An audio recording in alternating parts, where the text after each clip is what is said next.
감사합니다. 주일 2부 예배 오신 여러분 주님의 이름으로 환영합니다. 저희는 지금 이사야 말씀을 순서대로 살펴보고 있습니다. 오늘은 38장이죠. 1절에서 22절까지 제가 대신 봉독해 드리겠습니다.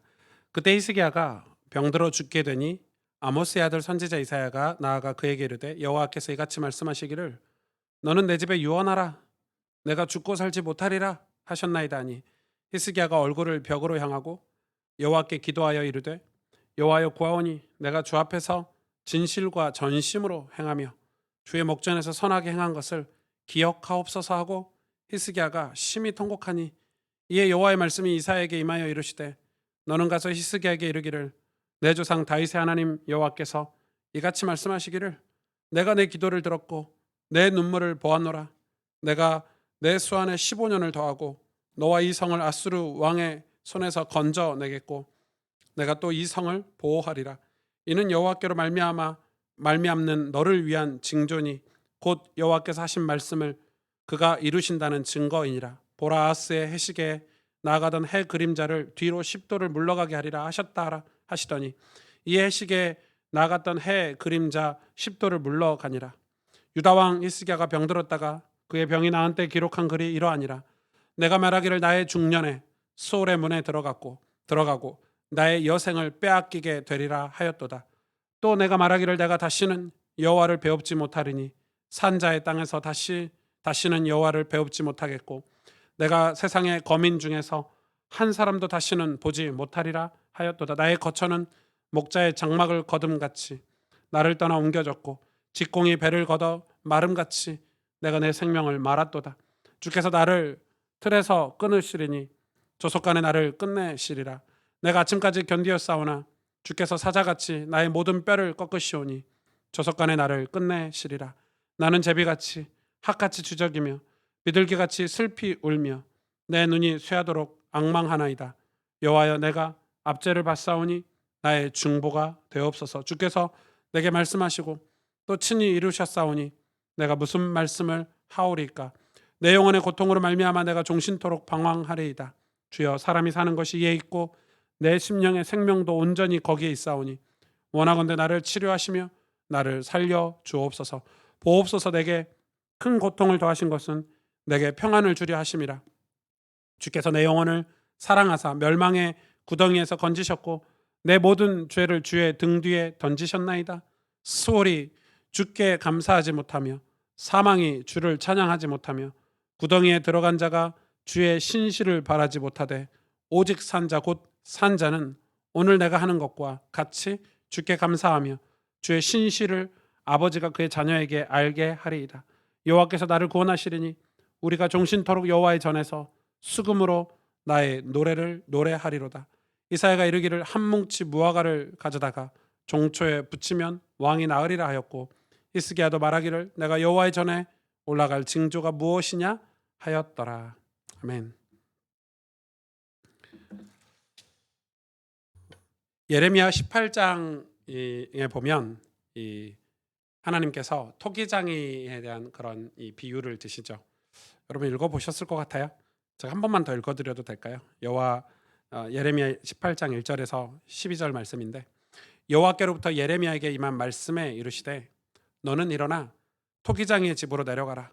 내가 거기에서 내 말을 내게 들려주리라 하시기로 내가 토기장의 집으로 내려가서 본즉 그가 농로로 일을 하는데 진흙으로 만든 그릇이 토기장의 손에서 터짐에 그가 그것으로 자기 의견에 좋은 대로 다른 그릇을 만들더라. 그때 여호와의 말씀이 내게 임하니라. 이르시되 여호와의 말씀이니라. 이스라엘 족속아 이 토기장이가 하는 것 같이 내가 능히 너희에게 행하지 못하겠느냐. 이스라엘 족속아 진흙이 토기장이의 손에 있음 같이 너희가 내 손에 있느니라.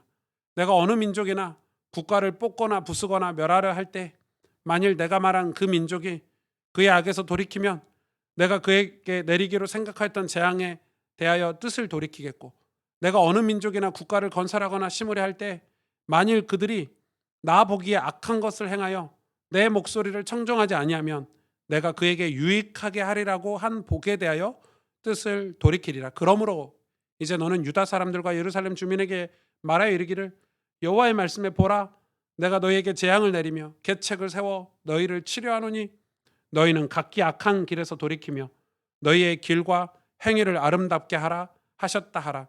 그러나 그들이 말하기를 이는 헛되니 우리는 우리의 계획대로 행하며 우리는 각기 악한 마음이 완악한 대로 행하리라 하느니라. 이 말씀이 무슨 말씀이냐면 하나님이 예레미야 선지자를 이 토기장이 이게 도자기나 그릇 만드는데 데리고 간 거예요. 여러분 그 도자기 굽는 데 가보셨는지 모르겠는데 제가 이제 아는 분이 그 도자기 굽는 거기 하는 일이 있어서 가보니까 도자기를 원하는 대로 디자인해서 이렇게 진흙을 이렇게 디자인해 갖고 집어 넣잖아요. 불 속에 꺼냈는데 그 원하는 대로 이 도자기 안 구워지면 바로 깨버리시더라고요. 바로 깨버리고 또 새로 굽고 뭐 이런 걸 하더라고요. 그런 데를 지금 데리고 가신 거예요. 그러면서 뭐라고 말씀하시냐면 나라도 내가 만들기도 하고 내가 부수기도 한다는 거예요. 그러니까 하나님이 전능자이시다. 내가 토기장이다. 너희들의 토기장이다. 지금 이렇게 말씀하시는 거예요. 그러면서 남유다에게 뭐라고 얘기하냐면 그런데 나는 나라를 부수기도 하고 만들기도 하는 존재인데 너희가 내가 나라를 부수려고 죄악 때문에 멸망시키려고 하는데 너희가 죄악에서 돌이키면 내가 반대로 살리기도 한다. 그리고 또 내가 이 나라를 축복해줘야지 하고 계획을 세워서 축복을 주려고 했는데 그들이 악으로 돌아가면 다시 그 축복을 거두기도 한다. 이렇게 말씀하시는 거예요. 그러니까 하나님이 지금 뭘 이야기하고 계십니까? 하나님이 세웠던 계획을 우리 인간의 입장에서 돌이키기도 한다는 거예요. 뭐에 따라서요? 우리가 회개하냐? 그렇지 않냐에 따라서요. 그런데 오늘 남유다에게 그 이야기를 설명하니까 뭐라고 해요? 남유다 백성들에게 너희 길과 행위를 아름답게 해라. 악한 길에서 돌이켜라. 그러면 내가 너희에게 내리려고 했던 재앙, 계책 이거 내가 돌이킬게 이렇게 말씀하는데 남유다는 헛된 소리 하지 말아라. 헛소리 하지 말아라. 이렇게 얘기하고 있죠. 헛소리만 하지 말라고 한 게 아니라 우리의 계획대로 행하고 우리가 가지고 있는 악한 마음 그대로 행하겠다. 이렇게 얘기를 하는 거예요. 그러니까 돌이킬 마음이 없는 거죠. 이건 굉장히 중요하죠. 제가 지금 이 말씀을 이렇게 토기장에 대한 말씀을 나누는 이유는 굉장히 중요한 것 같아요. 저는 제가 어릴 때 제 인생이 참 불공평하다고 생각이 들었어요. 친구들과 비교를 해봤을 때도 그렇고 또 그 비교를 하지 않더라도 그냥 제 인생만 봐도 우리 가정만 봐도 또 제가 막 머리도 나쁘지 그러니까 쉽게 말하면 내세울 만한 게 하나도 없는 그런 환경에 살았기 때문에 참 불공평하다. 그러다 예수님을 믿었거든요. 교회 가면 그런 마음이 사라져야 되잖아요. 근데 교회 갔더니 그 마음이 더 커졌어요. 신학교 가서는 그 마음이 진짜 막 이렇게 가득했어요. 너무 낙심이 되더라고요. 나는 목사도 될 수 없겠구나. 나는 뭔가 하나님 앞에 영광 돌리고 싶고 나도 복음을 위해서 유익한 삶을 살고 싶은데 내가 할 수 있는 게 없겠구나 하고 제 자존감이 바닥을 칠 때가 있었어요. 정말 그럴 때가 있었어요. 제가 성경을 읽다 보니까 야곱이 그런 대표적인 인물이더라고요. 야곱은 원래 잔머리를 많이 쓰기도 했지만은 마마보이다 이런 우리 창세기 강의할 때 야곱에 대해서 재밌게 설교했잖아요. 야곱이 너무 머리를 많이 써가지고 머리를 쓰는 만큼 잘 되면 좋은데 머리를 쓰는 것만큼 결과가 좋지 않았어요. 하는 것마다 실패했죠. 그래가지고 야곱이 나중에는 다 포기하고 돌덩이 위에서 그냥 돌베개 베고 누워 포기하고 잠자는 거예요. 어떻게 할 방법 앞뒤 좌우가 꽉 막히니까. 근데 그런 야곱이 만약에 오늘날 우리 교회에 있다면 약간 왕따 당하는 성격이겠죠. 맨날 엄마 이야기나 듣고 나이 먹은 사람이 그리고 맨날 머리나 잔머리나 쓰고 그럼 우리 그런 사람 별로 좋아하지 않잖아요. 근데 그런 야곱이 이 돌베개 베고 자고 있는데 하나님이 그 야곱을 만나주시는 장면 여러분 기억하시나요? 저는 그 장면이 너무너무 생생해요. 왜냐하면 그런 장면에 관한 자료를 너무 많이 찾아봤어요. 막 인터넷에 그 장면을 막 드라마틱하게 이렇게 이 영상으로 만든 것들도 많이 봤어요. 이 돌베개 하나님 뭐라고 말씀하시냐면 돌베개를 세워서 거기에 기름을 붓고 예배하는 장면이 나와요. 창세기에 야곱이. 근데 그게 무슨 의미가 있냐고 우리가 배웠습니까? 돌 같은 인생이에요. 야곱의 인생이 진짜 돌 같아요. 돌뿐인 인생이에요. 주변을 다 둘러봐도 실제 돌밖에 없어 거기는. 그리고 돌처럼 흔하고 별 볼 일 없는 인생이다. 돌밖에 없는 걸 가진 게 목에 베고 잔 그 돌덩이 하나밖에 없어요. 하나님이 돌밖에 없고 자기는 다 실패했다고 생각했어요. 재산 있는 것도 아니고 인생이 잘 풀리는 것도 아니고 잔머리를 너무 써가지고 인생이 다 꼬여버린 거예요. 그런 돌밖에 없는 인생, 진짜 뭘 의지할 게 없고 뭐 사기쳐가지고 재산은 좀 있지만은 그게 마음에 어떤 기쁨과 평안을 주지 않았어요. 근데 그 돌에 기름을 붓고 예배하라는 거예요. 그 돌에 기름을 붓고 예배하라는 거예요. 여러분, 그 돌에 기름 붓고 예배했는데 하나님이 거기를 뭐라고 이름 지었죠? 나중에 베델이라 이름 지었죠. 하나님의 집이다. 여러분, 하나님의 집이 돌뿐이 없는 그곳에 세워진 거예요. 베델은 나중에 예수님이 태어나신 곳이 돼요. 수백 년이 흘러서 역사가 한참 흘러가지고 야곱이 돌베개 위에 기름 붓고 예배드렸던 거기가 예수님이 태어나신 곳이 돼요. 그뿐 아니죠. 하늘문이 열려서요, 천사들이 왕래했어요. 야곱과 씨름도 했어요. 나중에 야곱이 뭐라고 고백해요? 하나님이 과연 여기 계시거늘, 이렇게 고백해요.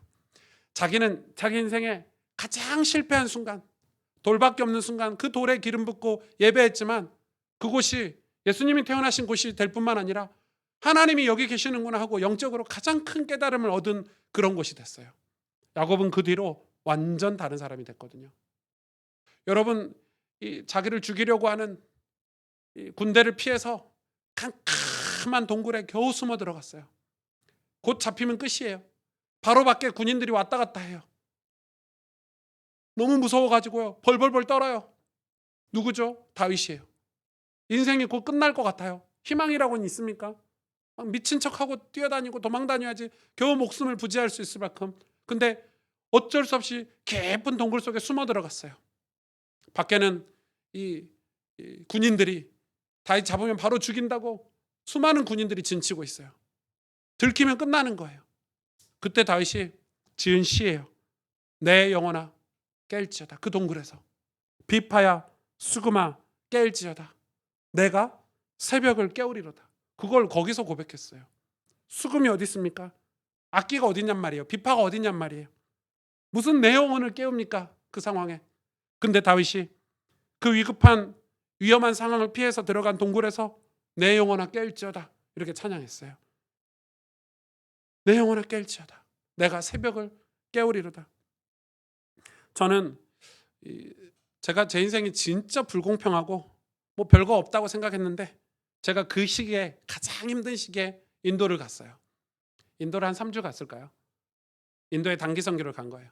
정말 저는 제 인생에 거기서 모든 터닝 포인트를 다 얻었는데 뭐 여러 가지 사건들이 있었지만 그 인도의 영혼들을 보고 우상 숭배하고, 정말 지금도 인도가 지저분하다고 하는데 여러분 벌써 30년 전이니까, 20, 30년 전이니까 얼마나 인도가 지금 비참했겠어요. 그런 현장을, 또 안 좋은 현장만 선교사님을 통해서 인도 북부 지역을 투어했는데 정말 비참하더라고요. 막 겐지스강에 시체가 떠다니는 것도 보고요.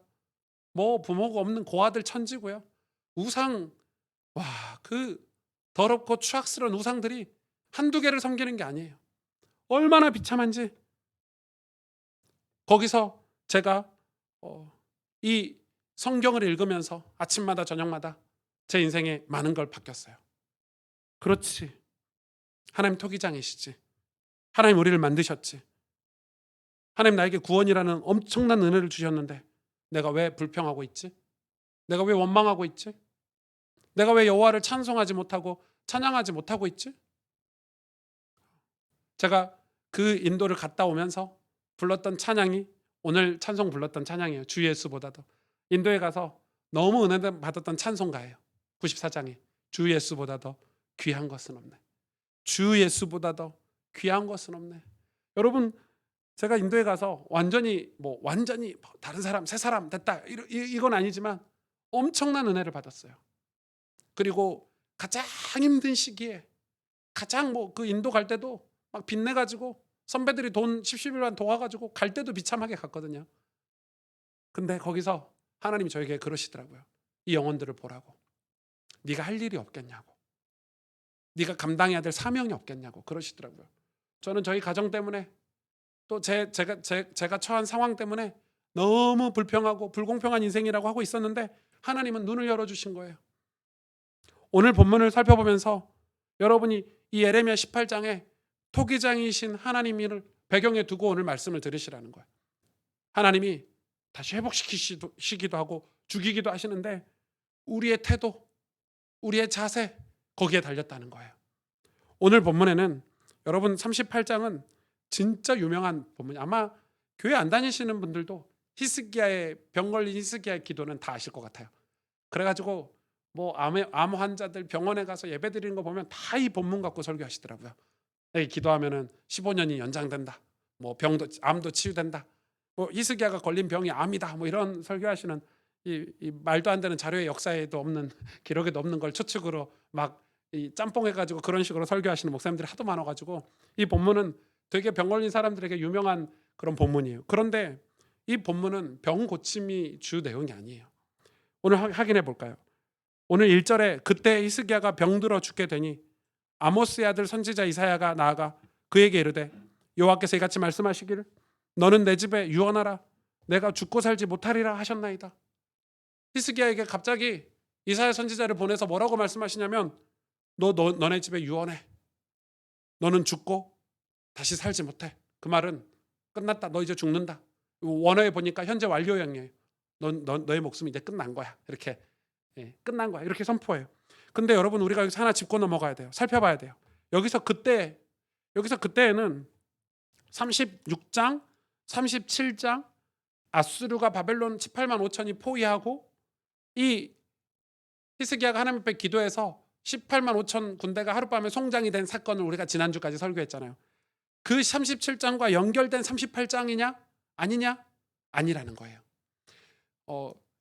그때에는 많은 신학자들이 이 아수르가 18만 5천 군대가 남유다를 둘러싸서 이 작은 나라 남유다가 승리한 사건의 10년 전, 그러니까 BC 710년 정도라고 다들 이야기를 해요. 그게 옛날에는 3대 7이었어요. 당연히 37장, 38장 당연히 연결된 거라고 보는 게 7 정도였는데 이제는 자료가 많이 발견되고 현대 이 시스템들이 많이 발견돼 가지고 지금은 반대로 7대 3이 됐어요. 이걸 지지해요. 저도 이걸 지지해요. 그래서 오늘 설교는 그걸 지지하는, 그래서 많은 어떤 아직 이 보수적인 어떤 신학자들은 37장, 38장이 연결돼 있지 이렇게 보는 거예요. 근데 그렇지 않거든요. 여러분 성경은 특히 구약 같은 성경은 예레미야도 그렇고 오늘 이사야도 그렇고 성경을 그 성경 장 순서대로 기록이 안 돼 있어요. 이 마태복음, 마가복음, 누가복음, 요한복음도 순서대로 기록한 게 아니잖아요. 그러니까 오늘 이 38장은 주전 710년경이라고 보는 거예요. 왜냐하면 주전 1년에 유다가 이 아수르의 포위에서부터 안전하게 보호를 받은 그 시기 10년 전이라고 보는 거예요. 이게 오늘 본문을 설명하면서 여러분에게 다뤄진 중요한 이유 중에 하나가 있어요. 이 유다라는 작은 국가는 아수르 제국과 전쟁에서 놀라운 승리를, 그래서 그 고대 근동지방을 역사를 공부하는 모든 역사학자들은 이 사건을 다 알고 있어요. 예수를 믿지 않아도.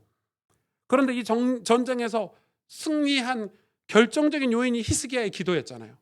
그런데 그 히스기야가 그렇게 기도하기 전에 하나님이 한 10년 전쯤에 그 일을 두고 히스기야에게 질병을 준 거예요. 죽을 병을 준 거예요. 병을 걸리게 한 거예요. 이게 별거 아니라고 생각하지만 저는 역사를 공부하면서 이런 비슷한 일을 너무 많이 봤어요. 종교개혁이 대표적이라고 봐요.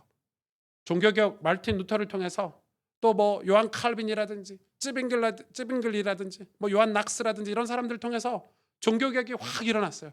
그런데 하나님은 이 종교개혁이라는 하나님의 섭리와 경륜을 이루기 위해서 종교개혁 100년 전부터 준비를 하셨어요. 어떤 준비를 했냐면 로마 캐톨릭이 갑자기 면죄부 같은 걸 팔기 시작한 거예요. 그러니까 갑자기 범죄를 하고 하나님 앞에 죄악을 한 거예요. 그것뿐만 아니에요. 정치적으로 이 독일의 성주들과 갈등을 빚는 사건들이 계속 일어났어요. 계속. 그런 일이 있을 수가 없었는데 그런 일이 갑자기 생겼어요.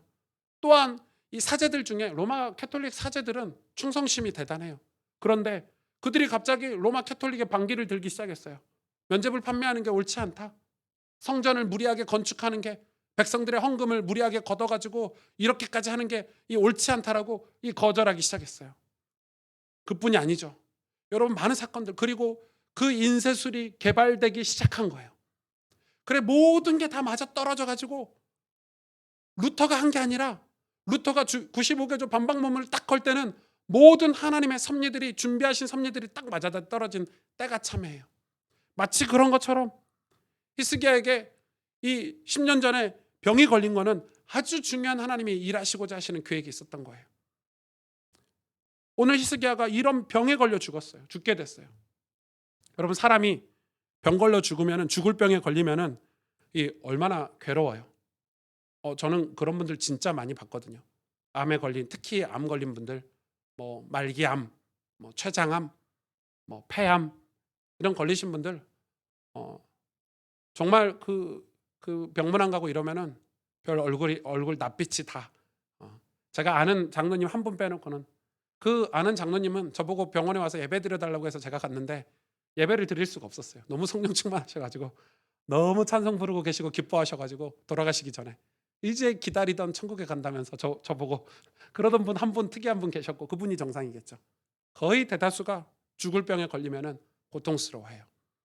그래서 히스기야가 어떻게 했는지 보세요. 2절 3절에 히스기야가 얼굴을 벽으로 향하고 여호와께 기도하여 3절에 보니까 이르시되 여호와여 구하오니 내가 주 앞에서 진실과 전심으로 행하며, 진실과 전심으로 행하며, 심지어는 뭐라고 얘기하냐면 주의 목전에서 선하게 행한 것을 기억하옵소서 하고 히스기야가 심히 통곡. 그러니까 이제 병 걸려 죽게 생겼으니까 진실과 전심으로 기도하는데 뭐라고 하냐면, 하나님, 내가 과거에 조금이라도 착한 일 한 걸 기억해 달라고, 조금이라도 내가 선한 일 한 걸 기억해 달라고 전심으로 기도한 거예요.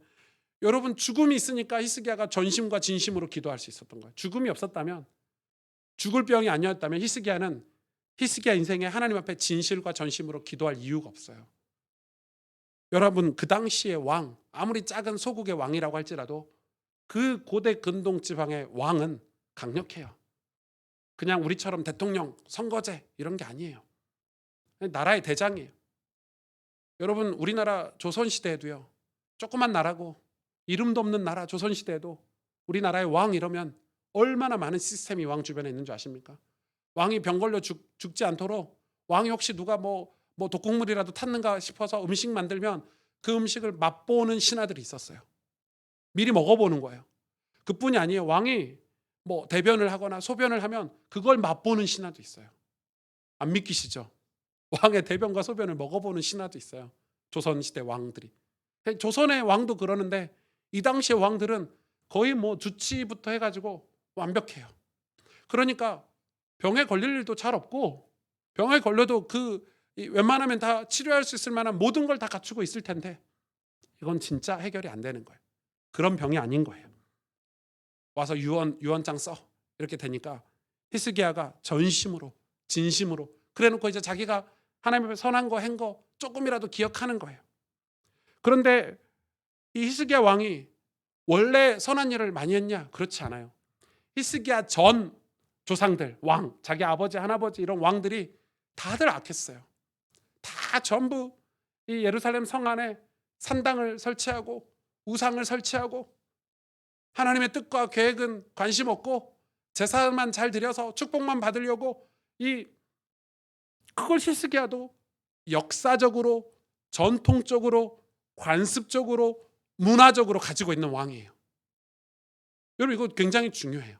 그나마 히스기야가 조금이라도 산당을 좀 제거해 보려고 노력한 거는 아마 이전에는 정치적인 어떤 인기를 얻기 위해서 종교를 사용한 거예요. 그러니까 여러분, 우리가 지금 이 시대를 살아가면서 아마 여러분이 죄 이러면, 우리가 죄 이러면 성경에서 하나님 말씀에 죄 이거보다 도덕적으로, 어떤 관습적으로, 특히 우리 어른들은 옛날부터 살아온 어떤 전통을 가지고 죄에 대해서 그래 막 혀를 끌끌끌 차고 이런 거는 전부 우리가 가지고 있는 우리 문화 속에서 죄를 가지고 이야기를 할 거예요. 그렇지, 성경에서 말하는 죄, 하나님께서 말씀하시는 율법에서 말하는 죄에 대해서 우리는 잘 몰라요. 솔직히 관심도 없고. 그게 왜 죄야? 우리 예배 잘 드리고 있는데. 여러분, 토기장이가 그릇을 이렇게 만들었어요. 이 그릇에 토기장이가 계획하기는 생선을 담으려고 그릇을 길게 만든 거야. 굽고 보니까 생선을 담을 수가 없네. 깨버리는 거예요. 그런데 이 그릇 입장에서는 억울하지. 거기다 생선 안 담고 반찬 다른 거 담으면 되지. 다른 그릇들 다 반찬 담고 있는데 왜 나를 깨? 그건 하나님 마음이에요. 토기장의 마음이에요. 죄가 그런 거예요. 왜 깨냔 말이에요. 하나님이. 얘는 원래는 생선 담으려고 만든 그릇인데 딴짓하고 있는 거예요. 성경에 말하는 죄는 딱 그 죄예요. 도덕적인 죄가 아니에요. 남들 다 하니까 해도 되는, 남들 하지 않는 거 안 하면 되는 그런 죄가 아니란 말이에요. 문화적인 죄가 아니고 관습적인 전통적인 죄가 아니란 말이에요. 히스기야가 생각했을 때 이 죽을 병이 아니면 히스기야는 도저히 그걸 깨고 죄가 뭐다는 거, 하나님이 뭘 원하신다는 걸 알 수 있는 방법이 없었을 거예요. 하나님은 히스기야를 깨웠어야 돼요. 왜? 그래야 남유다 이스라엘 백성 안에 기도하는 남은 자들, 기도하는 사람들을 지킬 수 있었기 때문에. 그리고 한 번이지만 하나님이 강력한 아수르 군대를 물리치시는 능력의 하나님이란 것을 후손들에게 보여주기 위해서 하나님은 히스기야를 사용해야 돼요. 왜냐하면 그 당시는 왕권이 강력했기 때문에 왕이 우상 들고 오면 백성들이 다 우상 섬겨야 돼요. 왕이 우상을 치우면 백성들은 우상을 섬길 수가 없는 나라예요. 우리하고 달라요. 지금 시대하고. 그렇기 때문에 이 히스기야를 하나님이 지금 깨우치시는 거예요. 그런데 이 죽을 병에 걸렸어요. 죽을 병에 걸렸는데 히스기야가 얼굴을 벽으로 향하고 기도했대요. 얼굴을 벽으로 향한다는 말은 죽을 병에 걸려있기 때문에 침대에 누워가지고 고개를 돌렸다 이렇게 뜻할 수 있겠죠. 그런데 이 아람어 성경에는 조금 다른 해석이 있더라고요. 제가 무슨 아람어 성경까지 보냐, 저는 이게 너무 궁금해요. 여기서 벽을 향하고 있는 벽이 어떤 벽인지가 저는 궁금하더라고요. 나중에는 이 병이 치유받고 나서는 히스기야가 여호와의 전으로 나가거든요. 근데 이 당시는 침대에서 벽으로 돌렸는데 아람어 성경에는 이 벽이 성전의 벽이었다라고 기록하고 있어요. 그랬다 이거예요. 그러니까 다시 말해서 어찌됐든 하나님을 바라보고 기도를 했다는 거예요. 그것도 간절하고 전심으로. 여러분도 그러겠죠? 죽을 병에 걸리면 우리 간절해지잖아요. 진짜 간절해지죠. 제가 아는 어떤 집사님은 암에 걸리셨는데 저는 그 집사님이 그런 분인지 몰랐어요. 암에 걸리니까 술, 담배를 딱 끊으시더라고요. 여러분, 술, 담배를 끊으라고 그 가족들이, 자녀들이 얼마나 기도하고 아빠 생일 때 뭐 금연 프로그램 이런 것도 선물하고 막 자녀들이 이랬던 아버지인데 암 걸리니까 그냥 끊더라고요. 아, 강력하구나 암이. 그냥 끊더라고요. 그 죽음이 그렇게 두려운 거예요. 근데 우리는 신기하죠. 늘 죽음이 우리 앞에 있잖아요. 죽음이 늘 우리 앞에 있잖아요. 솔직히 말해서. 근데 우리가 그게 피부적으로 어떤 법적으로 의학적으로 우리에게 와지지 않으니까 안심하고 살 뿐이지 사실은 죽음은 늘 우리 앞에 있어요. 언제 죽을지 몰라요. 교통사고로 죽을지 병 걸려 죽을지 솔직히 우리 모르잖아요. 그런데 그 죽을 병에 걸리니까 히스기야가 너무너무 간절한 거예요. 사실 지금 우리의 신앙생활이 이렇게 간절해야 돼요. 지금 우리는 간절함이 사라진 시대를 살고 있어요. 교회, 신앙, 간절히 사모하는 그런 신앙이 다 사라지고 있어요. 저는 우리 신앙에 공부가 저는 필요하다고 생각해요. 그런데 이 공부가 왜 필요하냐? 우리 신앙생활을 하다 보면은 뭐 신앙의 어떤 이 기준이 신앙생활을 처음 하다 보면 제 턱까지 오는 기준이 있어요. 이 안에서 신앙생활을 해요. 그러면 이 안에 거를 벗어날 수가 없어요. 사람이. 이걸 깨고 올라서기가 쉽지가 않아요. 그런데 어떤 사건을 통해서 어떤 계기를 통해서 하나님 앞에 간절히 사모하고 흠모하는 어떤 기도와 사건들을 통해서 이 기준들이 높아져 가는 거예요. 턱에 있던 기준이 제 눈높이까지 올라갔어요. 그럼 이 사람의 신앙은 이렇게 깊어지고 넓어지는 거예요. 이걸 공부를 통해서도 깰 수 있다고 저는 생각해요. 성경을 공부하고 하나님의 뜻이 무엇인지 공부하는 그 공부를 통해서 우리의 지경을 넓힐 수 있다고 저는 생각해요. 그런데 지금은 그런 게 다 사라져 버렸어요. 그런데 관심을 갖지 않아요. 그래서 그냥 아는 거에서 다 끝나는 거죠. 여러분, 아는 것과 깨닫는 것은 천지 차이예요. 같은 단어가 아니에요. 그런데 우리는 교회를 다니면서 설교를 듣는데 메시지를 듣잖아요. 이걸 다 안다고 고개를 끄덕끄덕해요. 주일날. 심지어 아멘 이러세요. 그래서 그런 집 신방 가보면 저분이 아멘 한 분이 맞아. 깨닫지 못한 거죠. 제가 이 아는 것과 깨달은 거를 여러분한테 어떻게 설명할까 싶은데 설명할 게 운동 같은 거밖에 없어요. 제가 고등학교 때 저희 교회가 이 볼링을 진짜 좋아해가지고 교회에서 볼링을 진짜 많이 쳤어요. 청소년 시기에.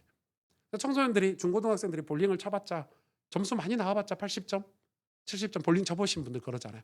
열나 굴려도 많이 나와봤자 7, 80점. 근데 저는 운동신경이 좀 있어가지고 볼링 치면 그래도 100 정도 쳤어요. 인기도 있었죠. 와, 볼링을 100씩 치니까. 그런데 잘 치니까 어깨도 교만하고. 제가 신학교에 고신대학교를 갔더니 신학과에 볼링 수업이 있더라고요. 저는 아직도 의문이에요. 왜 신학과에 볼링 수업이 신학과 수업으로 있는지 모르겠어요. 아마 뭐 볼링을 루터가 만들었다 해서 뭐 건전한 이 취미를 가지라고 해서 신학과에서 그렇게 지원을 해주는가 모르겠어요. 볼링 수업 갔는데 교수님 이름도 안 까먹어요. 박판수 교수님. 예, 인터넷 치시면 나와요. 볼링 수업 교수님이에요. 근데 교수님이 우리 보고 볼링을 가르쳐 주시는데 이상해요. 좀 거부감이 들게 가르치셔. 자세가 중요하다는 거예요.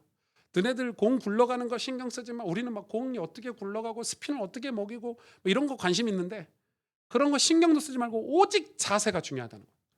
팔을 쫙 펴고 한쪽 팔을, 왼팔을. 이 손을 귀까지 와야 된다는 거예요. 이거를 10분씩 이렇게 서 있게 해요. 그리고 오른쪽 다리를 여러분 안 보이시면 지금 제가 하고 있거든요. 오른쪽 다리를 뒤로 쫙 빼라는 거예요. 이거를 10분씩 서 있게 해요. 재미없고 지루하고. 그래가지고 시험도 중간고사 테스트도 이걸로 봐요. 아니 볼링을 쳐서 점수가 높은 걸로 A 뿔 뭐 A, B, C 줘야 되잖아요. 이 자세로 점수를 주는 거예요. 그런데 대다수의 친구들이 볼링을 좀 잘 치는 친구들은 교수님 말 안 들어요. 교수님이 볼 때는 이렇게 하고 있다가 우리끼리 볼링 칠 때는 이거 안 하고 자기들끼리 이렇게 막 스핀 매기고 굴리고 그런 친구들은 자기 점수 100을 못 넘어요. 신기하죠.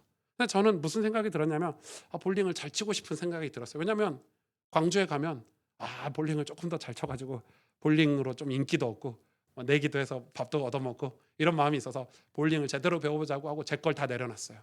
제가 치던 방식을 다 내려놨어요. 이 자세, 저 A뿔 받았거든요.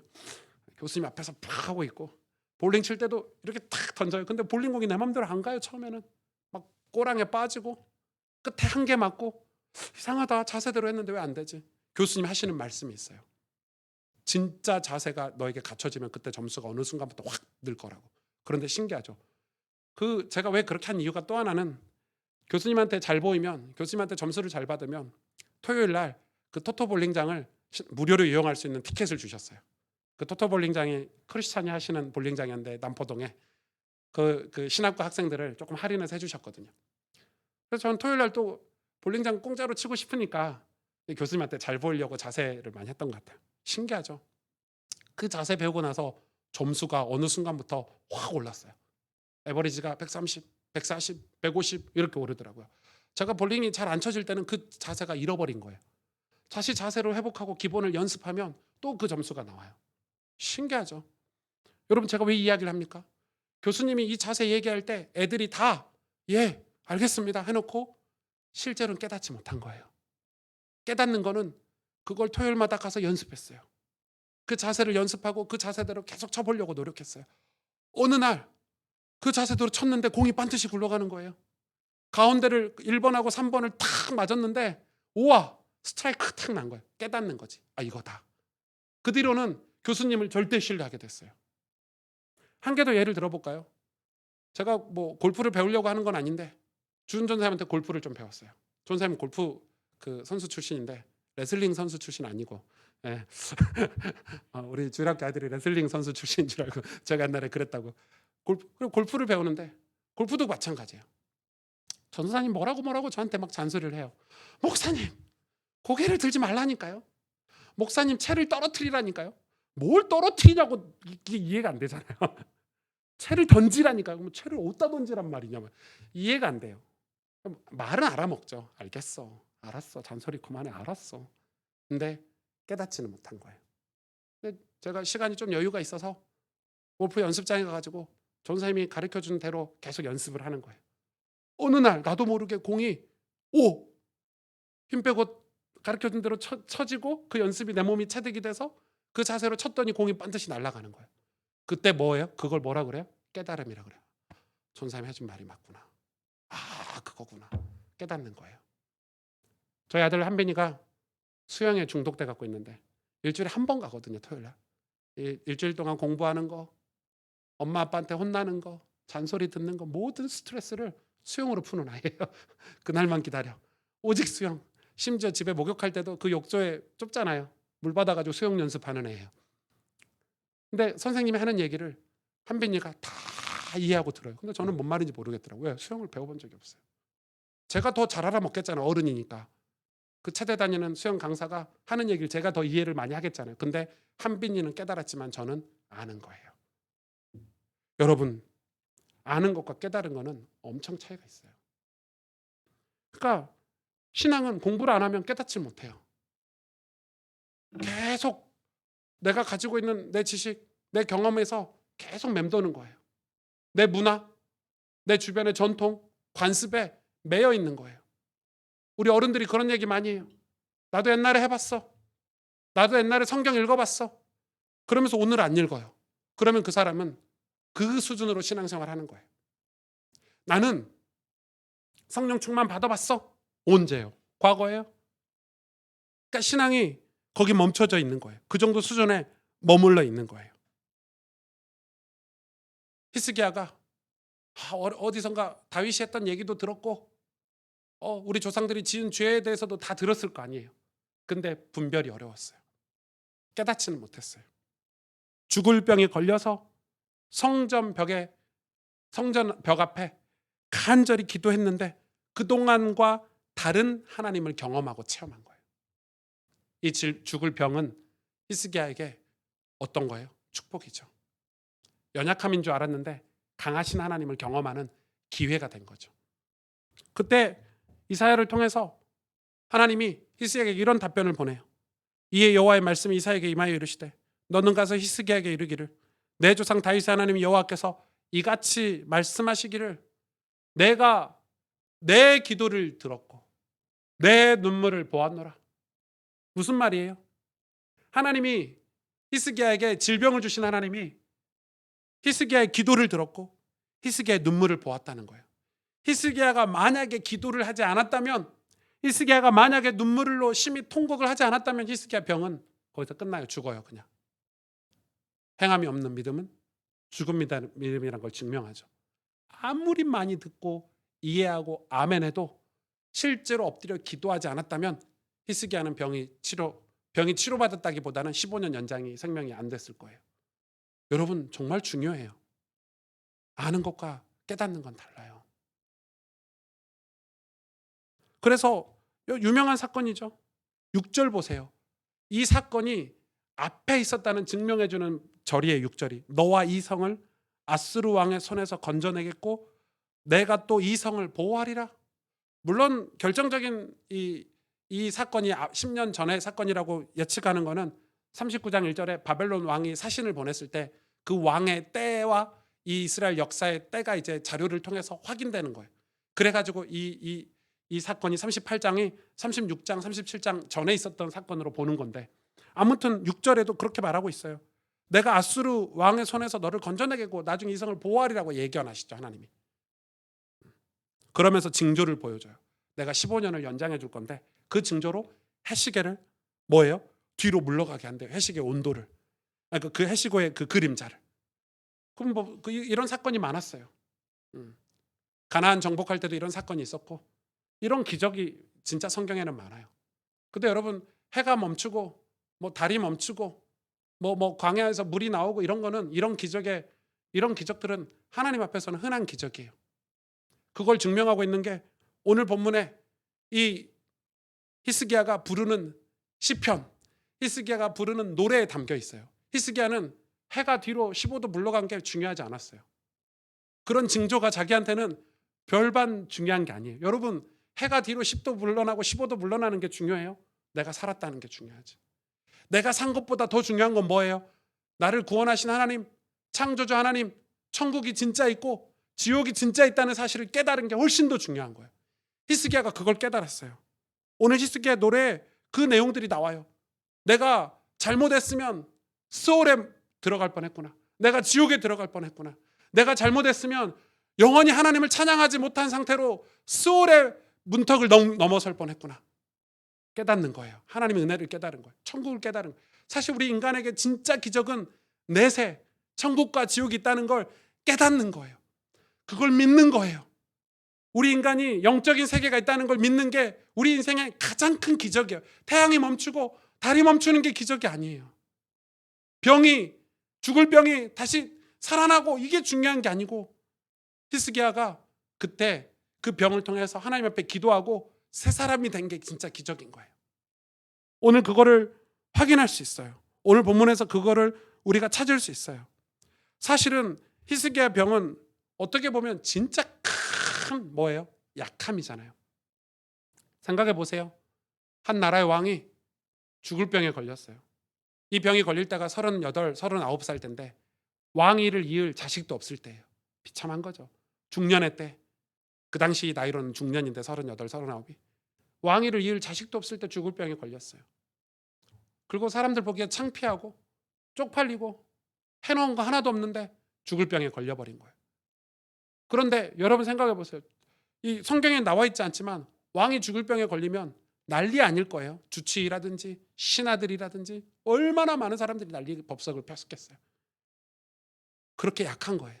인간은 권력을 가지고 있어도, 대단한 실력을 가지고 있어도 질병 앞에, 죽음 앞에 아무것도 아닌 거예요.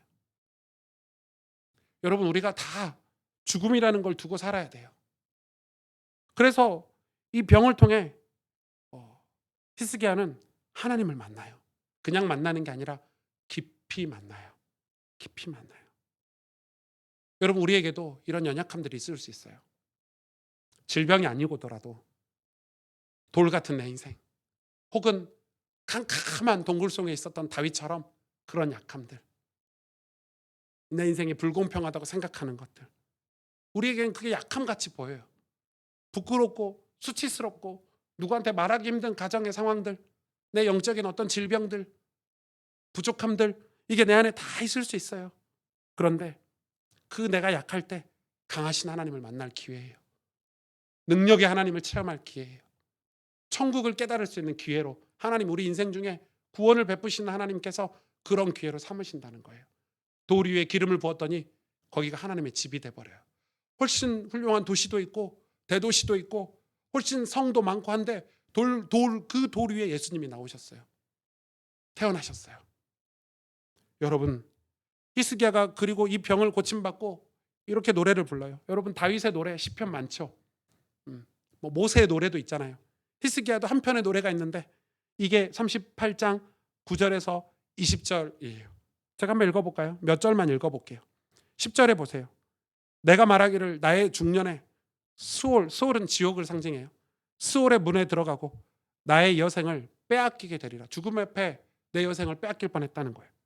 11절에 내가 또 말하기를 내가 다시는 여호와를 뵙지 못하리니 산자의 땅에서 다시는 여호와를 배웁지 못하겠고 내가 세상의 거민 중에서 한 사람도 다시는 보지 못하리라. 죽음을 두려워하는 고백이죠. 12절에 나의 거처는 목자의 장막을 거둠같이 나를 떠나 옮겨졌고 직공이 배를 걷어 마름같이 내가 내 생명을 말아. 끝났다는 거죠. 내 인생이 끝났다는 걸 지금 시적으로 표현하는 거. 주께서 나를 틀에서 끊으시리니 조속간에 나를 끝내시리라. 하나님이 내 인생을 끝내신다는 거예요. 13절에 내가 아침까지 견디었사오나 주께서 사자같이 나의 모든 뼈를 꺾으시오니 조속간에 나를 끝내시리라. 나는 제비같이 학같이 쥐적이며 비둘기같이 슬피 울며 내 눈이 쇠하도록 앙망하나이다. 여호와여 내가 압제를 받사오니 나의 중보가 되옵소서. 그러면서 뭐라고 고백합니까? 15절에 주께서 내게 말씀하시고 친히 이루셨사오니 내가 무슨 말씀을 하오리까. 내 영혼이 고통으로 말미암아 내가 종신토록 방황하리이다. 주여, 사람이 사는 것이 이에 있고 사람이 다 한 번 죽는다는 거죠. 내 심령의 생명도 온전히 거기에 있사오니 여러분, 우리가 살아있는 동안에만 우리 영혼이 구원받을 수 있는 기회가 있다는 거예요. 원하건대 나를 치료하시며 나를 살려주옵소서. 17절에 보옵소서. 내가 큰 고통을 더하신 것은 내게 평안을 주려 하심이라. 여러분, 이거 고백을 지금 히스기야가 하고 있어요. 큰 고통 같은데 평안을 주려고 한대요. 여러분, 고통스러워서 밤새 지저귀처럼 울었던 사람이, 고통스러워서 방황했다고 고백하는 사람이 평안을 얻은 거예요. 주께서 내 영혼을 사랑하사 멸망의 구덩이에서 건지시고 내 모든 죄를 주의 등 뒤에 던지셨나이다. 수월이 주께 감사하지 못하며 사망이 주를 찬양하지 못하며 구덩이에 들어간 자가 주를 신실하게 바라지 못하되 오직 산자 곧 산자는 두 번 반복하죠. 오늘 내가 하는 것과 같이 주께 감사하며 주의 신실을 아버지가 그의 자녀에게 알게 하리이다. 그러면서 뭐라고요? 우리가 20절에 종신토록 나를 구원하리니 여호와께서 우리가 종신토록 여호와의 전에서 수금으로 나의 노래를 노래하리로다. 있을 수 있나요? 지금 히스기야가 해가 뒤로 물러가고 뭐 해 그림자가 멈추고 막 이런 기적을 노래했나요? 아니죠. 지금 그건 기적이 아니에요. 구원받은 게 기적이에요. 지옥에 안 간 게 기적이에요. 그래서 구원받은 걸로 인해서 내가 종신토록 여호와의 전에서 수금으로 나의 노래를 노래하리이다. 히스기야가 이렇게 바뀌어버린 거예요. 변화된 거예요. 놀랍죠. 죽을 병에서 고침받은 이후 히스기야가 자기의 경험을 글로 쓰고 그걸 노래가 된 거예요. 이스라엘 백성들 자손들에게 이 노래를 들려주려고. 여러분 제가 그랬죠. 그 당시의 노래는 요즘 나오는 이 유튜브나 뭐 인터넷에서 귀에 듣고 이어폰에 듣는 노래가 아니라는 거예요. 그 당시 노래는 삶이고 문화예요. 그래서 다윗도 그 고난 중에 수많은 시편을 기록하고 그걸 다 노래로 만들었어요. 곡을 붙여서 자녀들에게 전달하려고. 그러니까 지금 히스기야의 노래는 히스기야의 인생을 얘기하는 거예요. 히스기야는 이전에는 그냥 조상들 왕을 따라서 살다가 정치적으로 산당을 좀 제거하면 인기 좀 있겠네? 이 정도의 정치를 했던 사람이 이 고침받고 이후에는 산당을 본격적으로 제거하기 시작했어요. 우상을 본격적으로 제거하기 시작했어요. 그전에는 아무런 생각 없이 그냥 문화적으로 전통적으로 훌륭한 왕이 되려고 했다면 이 경험 뒤에는 하나님 앞에서 두렵고 떨림으로 예배하는 사람이 된 거예요. 엎드리는 사람이 된 거예요. 그는 죽음 앞에서 사람이 얼마나 나약하다는 걸 경험했고 그리고 그 죽음 앞에 빛을 깨닫게 된 거예요. 하나님 말씀을 얼마나 많이 들었겠어요. 남유다의 왕이니까. 다윗의 이야기, 율법, 모세오경 얼마나 많이 들었겠냔 말이에요. 근데 그게 하나도 자기 것이 되지 않았어요. 그런데 이 죽음이라는 질병 앞에 그걸 깨닫게 된 거예요. 그래서 더 큰 위기, 남유다가 아수르의 공격을 받을 때 히스기야가 잠깐의 실수도 하지만은 그래도 하나님 앞에 기도할 수 있었던 거는 이전에 이렇게 하나님이 이 히스기야 개인의 신앙을 준비하신 사건 때문이라는 거. 너무너무 중요하죠. 여러분, 히스기야가 죽을 병에서 고침받았는데 죽음에서 완전히 건진받은 게 아니에요. 죽음이 유예된 것뿐이에요. 15년. 15년이라는 거는 하나님이 히스기야에게 굳이 말 안 해도 될 법한데 그걸 불안해하고 걱정하고 이러니까 말해주신 것 같아요.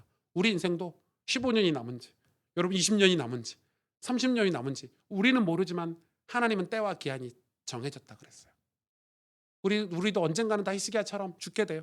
근데 히스기야가 그 죽음이 그 질병에서 살아남은 게 남은 15년을 15일처럼 짧게 생각이 될 수도 있지만 150년 사는 것처럼 알차게 사는 거예요.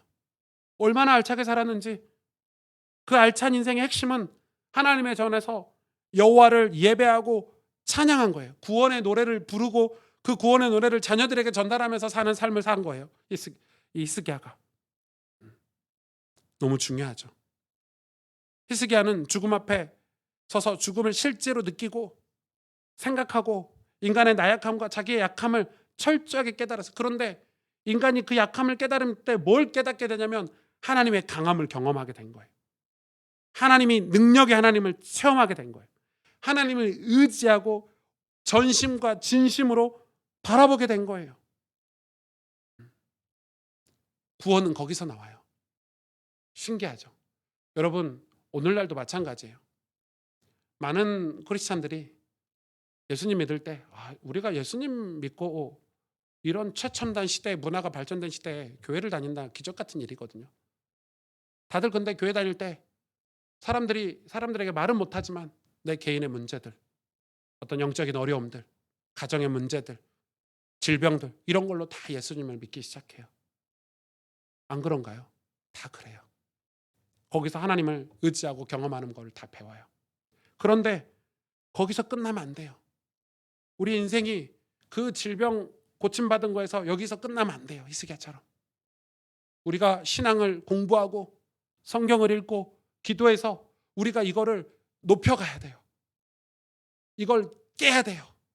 그래서 우리가 체험하고 하나님을 경험하는 게 굉장히 커야 돼요. 신앙생활을 공부하지 않고 신앙생활하는 시대예요. 하나님을 다 안다고 얘기하는데 알지 못해요. 하나님을 다 안돼요. 복음 다 안돼요. 완전 복음을 완전히 깨달았대요. 그런데 복음을 몰라요. 그러니까 전혀 복음적인 삶이 아니에요. 그건 복음을 아는 거지 깨달은 게 아니잖아요. 우리 신학교 후배들이 막 완전 복음, 오직 예수 막 그런 거 이야기해요. 이제 신학생들이, 이제 신학교 다니고 있는 친구들이 막 가르치려고 그래요. 어른들을. 완전 복음이 어쩌고 저쩌고 막 이래요. 남을 함부로 평가하고. 그런데 그들의 삶은 작은 사소한 문제 하나도 해결하지 못해요. 하나님의 능력을 의지하지도 못해요. 그러다가 사라진 애들이 한둘이 아니에요. 완전 복음이라 했다가 자기 인생에 찾아오는 그런 이 죄의 문제라든지 유혹이라든지 이런 것 때문에 삶이 무너진 아이들을 너무나도 많이 봤어요. 아예 복음을 떠나고 하나님을 등지고 외면하는 친구들도 봤어요. 그게 완전 복음입니까, 여러분? 아는 거지. 체험한 게 아니잖아요. 깨달은 게 아니잖아요. 우리가 약함을 고백해야 돼요. 그런데 인간은 강함을 드러내려고 해요. 내가 강함을 드러내면 하나님의 강함을 깨달을 수가 없어요. 내 신앙은 내 강함, 내 수준의 강함 늘 여기서 살아야 돼요. 우리는 이게 강하다고 생각하는 거예요. 내가 알고 있는 이게 대단하다고 생각하고 사는 거예요. 하나님 이걸 깨주시길 원하세요. 깨야 돼요. 하나님 우리가 연약한 거 다 알고 계세요. 그래서 위대한 신앙인들은, 믿음의 사람들은 전부 인생에 큰 굴곡진 인생을 산 거예요. 문제가 너무 많은 거예요. 너무 많아가지고 어쩌냐 할 정도로 주변 사람들이. 그런데 야곱처럼 다윗처럼 크신 하나님, 능력의 하나님을 깨닫고 나서는 완전 다른 인생을 산 거예요. 하나님이 함께 하신다. 하나님이 우리와 함께 하신다. 임마누엘. 이거는 엄청난 사건인데 그거는 그걸 깨닫는 사람, 그 하나님을 정말 믿는 사람에게 주어지는 축복이에요. 그거를 지식으로 하나님 나와 함께 하시지 이거하고 아무 상관이 없어요. 그건 지식일 뿐이에요. 하나님이 함께 하시지 않는데 어떻게 하나님이 함께 하신다고 자기가 자기 입으로 얘기하고 다녀요. 자기가 자기 입으로 하나님 나와 함께 하셔라고 아무리 얘기해도 하나님이 함께 하시지 않으면 함께 하시지 않는 거예요. 하나님이 그릇을 깨버리시면 끝나는 거예요. 하나님이 함께 하신다는 것은 완전 다른 개념이에요. 하나님께서 나와 함께 하시는 삶을 우리가 살아야 돼요.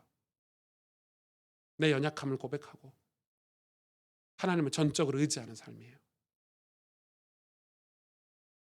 여러분, 우리는 강함이 아니라 약함을 가지고 신앙생활을 해야 돼요. 내 연약함을 고백하고 살아야 돼요.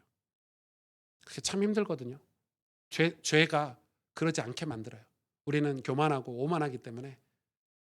그래서 자꾸 말씀을 통해서 우리의 약함을 발견하는 게 축복이에요.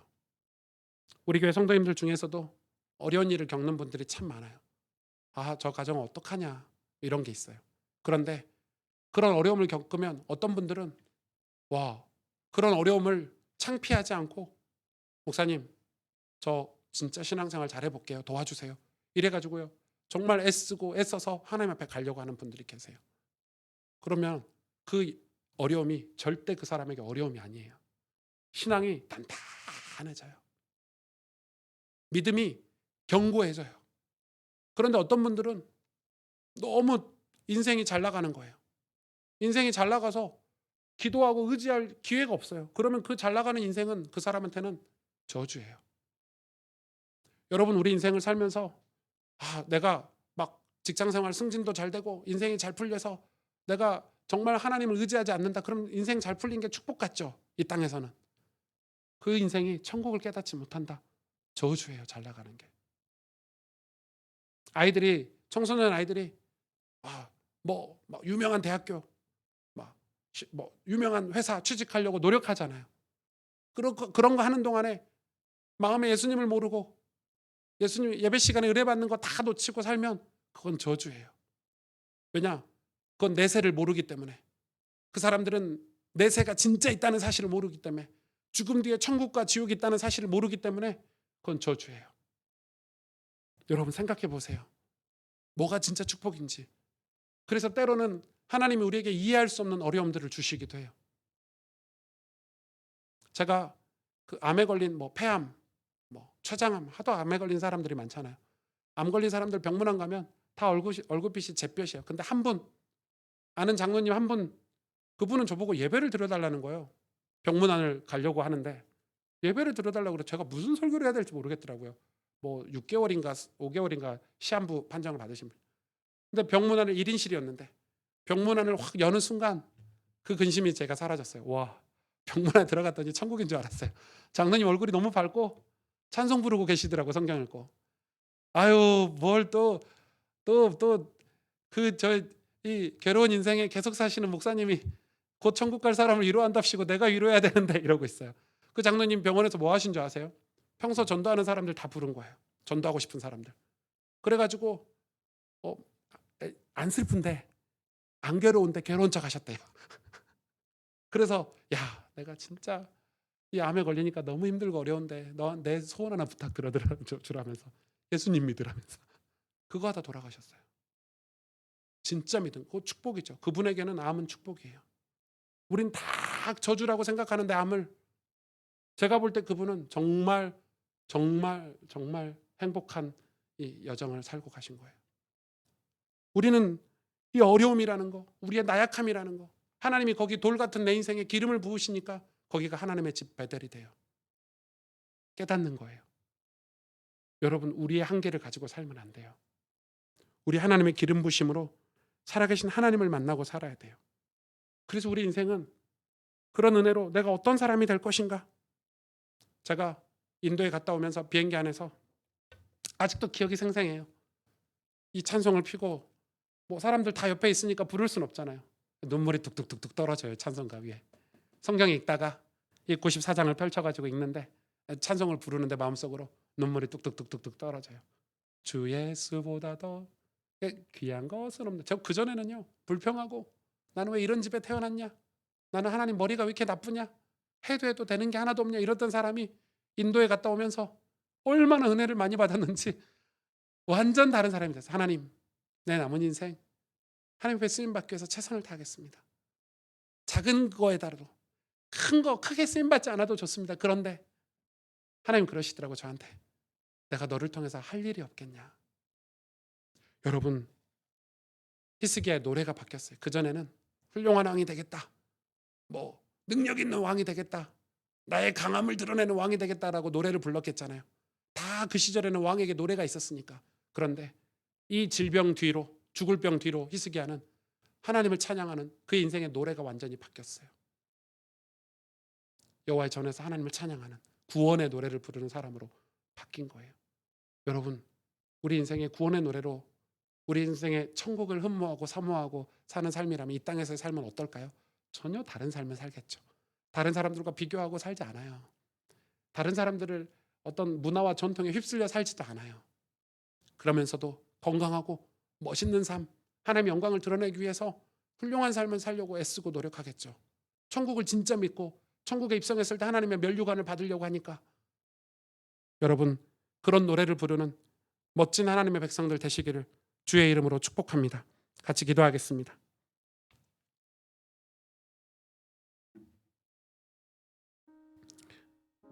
하나님 손에 우리 인생이 있음을 깨닫습니다. 하나님은 나라와 민족들을 만들기도 하시고 부수기도 하신다고 합니다. 그런데 죄에서 돌이키면 그것도 돌이키신다고 합니다. 부수는 걸 멈추시기도 하고요. 축복을 주려고 했다가도 죄악으로 돌아가면 축복을 거두어 들이신다고도 하십니다. 아, 그렇구나. 철저하게 하나님이 살아계시고 토기장이시기 때문에 가능한 겁니다. 우리 인간은 우리의 경험과 우리가 쌓았던 노력으로 그걸 계산하지만은 하나님은 우리가 오늘 하나님을 경험하고 구원의 노래를 부르며 기도의 사람이 되기를 원하시는 겁니다. 하나님의 말씀이 메시지로 그치지 않고 내 삶의 실제가 되도록 우리는 기도해야 됩니다.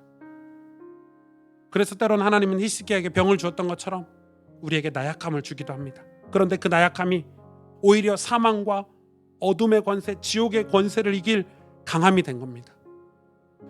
우리도 하나님과 천국을 아는 것이 아니라 깨달아서 우리 인생의 노래가 바뀌기를 원합니다. 구원의 노래로. 우리의 연약함으로 기도의 자리로 갈 수 있다는 게 축복이고, 우리의 나약함으로 주님을 더욱 알도록 성경 앞으로 가는 게 축복이라는 것입니다. 그래서 우리 인생이 주 예수보다도 귀한 것은 없네라고 고백할 수 있는 이 땅에 가장 가치 있고 아름다운 그런 인생이 되기를 우리가 이 시간 기도하기를 원합니다. 하나님, 병 걸린 히스기야의 기도가 우리의 기도가 되기를 원하고, 우리도 구원의 노래를 부르는 아름다운 인생이 되도록, 무능한 야곱의 인생에 하나님의 집을 세운 것처럼 힘없는 동굴 속에서 내 영혼아 깰지어다라고 노래 불렀던 다윗에게 하나님의 언약을 주셨던 것처럼, 우리 비록 아무것도 아니고 연약하고 가진 것 없지만 정말 하나님 사모하고 하나님을 음모하고 하나님 앞에 간절히 기도하오니, 전심으로 기도하오니 주님, 우리 인생 바꿔주옵소서. 찬송하는 인생으로, 구원의 노래를 부르는 인생으로 우리를 사용해 주옵소서. 이 시간 우리 한 목소리로 한 마음으로 함께 기도하겠습니다. 하나님 감사합니다. 주님,